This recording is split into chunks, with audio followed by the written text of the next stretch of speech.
রাজধানীর বুড়িগঙ্গা নদীর তীরবর্তী আরমানিটুলা এলাকা থেকে প্রায় ৩,৬৩,লাখ টাকা মূল্যের ২৪,২০০ কেজি নিষিদ্ধ পলিথিন জব্দ করেছে বাংলাদেশ কোস্টগার্ড। শনিবার রাত থেকে সকাল পর্যন্ত চালানো বিশেষ এই অভিযানে একটি নির্মাণাধীন ভবন থেকে এসব পলিথিন উদ্ধার করা হয়। ২২ আগস্ট শনিবার বিকেলে কোস্টগার্ড মিডিয়া কর্মকর্তা লেফটেন্যান্ট কমান্ডার সাব্বির আলম সুজন এ তথ্য নিশ্চিত করেছেন।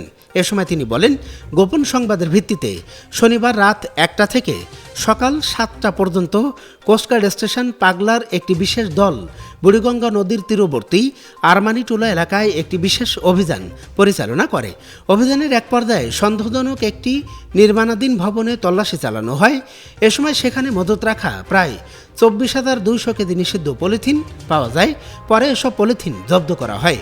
অভিযানের বিষয়টি আগে থেকে টের পেয়ে যাওয়ায় কাউকে আটক করা সম্ভব হয়নি। জব্দ করা নিষিদ্ধ পলিথিনের বিষয়ে পরবর্তী আইনানুগ ব্যবস্থা গ্রহণের কার্যক্রম প্রক্রিয়াধীন রয়েছে।